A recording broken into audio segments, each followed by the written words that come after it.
Ketika kita berbicara, kita menggunakan yang namanya bahasa. Tapi pernah nggak sih kalian bertanya-tanya, siapakah manusia pertama yang berbicara? Dan kalau mereka berbicara, pakai bahasa apa? Apakah kata pertama di dunia ini kayak bilang mama, atau baba, atau a? Di sini kita akan menelusuri jejak sejarah dan masa lalu untuk menjawab pertanyaan besar, apa bahasa pertama di dunia? Di segmen Detektif Bahasa.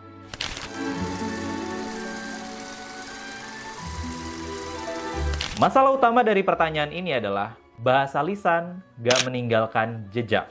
Tulisan tertua yang kita punya seperti aksara cuneiform dari Sumeria baru muncul sekitar 5.000 tahun lalu. Tapi Homo sapiens, manusia modern, sudah ada sejak ratusan ribu tahun yang lalu. Artinya, selama puluhan ribu tahun, manusia bisa saja berbicara tanpa meninggalkan satu pun catatan. Jadi pertanyaannya adalah, kalau nggak ada rekaman, nggak ada tulisan, dari mana kita bisa tahu mereka bicara bahasa apa?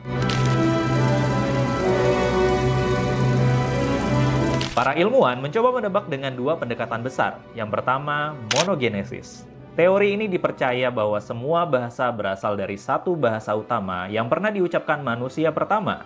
Mereka menyebutnya Proto-World Language, bahasa leluhur semua bahasa. Yang kedua, polygenesis. Menurut teori ini, bahasa muncul secara mandiri di berbagai kelompok manusia purba yang hidup terpisah. Jadi, bukan satu bahasa asal, tapi banyak bahasa yang lahir secara paralel. Masalahnya, tidak ada bukti yang kuat untuk mendukung salah satu teori. Yang kita punya hanyalah pola-pola kemiripan antara bahasa modern yang bisa ditelusuri ke masa lampau. Sebagaimana contoh dari berbagai bahasa, misalkan kalau kita bilang ibu, itu banyak penyebutannya seperti mama, mother, madre, dan lain-lain. Yang intinya semua punya bunyi yang sama.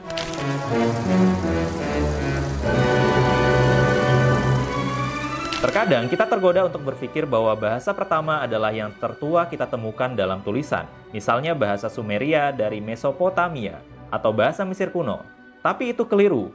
Bahasa-bahasa ini hanyalah yang pertama tercatat, bukan yang pertama digunakan. Yang perlu diingat adalah bahasa lisan itu jauh lebih tua daripada tulisan. Bahasa bisa berubah dengan cepat. Bahasa Inggris zaman Shakespeare saja sudah terdengar asing bagi kita. Bayangkan betapa jauhnya perubahan dalam puluhan ribu tahun.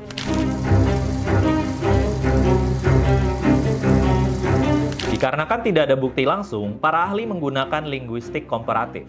Mereka membandingkan berbagai bahasa untuk mencari kata atau bunyi yang serupa. Dari situ, mereka merekonstruksi bahasa purba seperti Proto-Indo-Eropa yang dipercaya sebagai leluhur banyak bahasa Eropa dan Asia Selatan.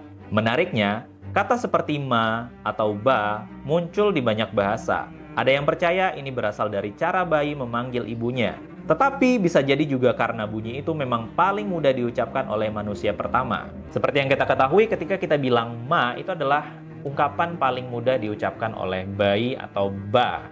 Jadi kesimpulannya, apa bahasa pertama di dunia? Jawabannya adalah kita masih belum tahu dan mungkin kita tidak akan pernah tahu. Tetapi melalui petunjuk kecil dari bahasa modern, kita bisa sedikit-sedikit mendekati misteri ini. Yang pasti, bahasa adalah hal yang sangat manusiawi. Dan dari kata pertama itulah sejarah dimulai. Nah, sekarang pertanyaannya adalah, kalau kalian jadi manusia pertama di bumi, kata apa yang akan diucapkan pertama kali oleh kalian? Tulis di kolom komentar. Dan itulah segmen kita kali ini membahas sejarah pertama bahasa di dunia. Kalau kalian ada pertanyaan, tulis di kolom komentar dan jangan lupa like, comment, and subscribe. Dan kalau kalian pengen request bahasa apa lagi yang bisa kita telusuri sejarahnya, atau mungkin daerah atau apapun itu, silahkan tulis di kolom komentar dan kita bikinkan videonya. Thank you so much for watching and see you.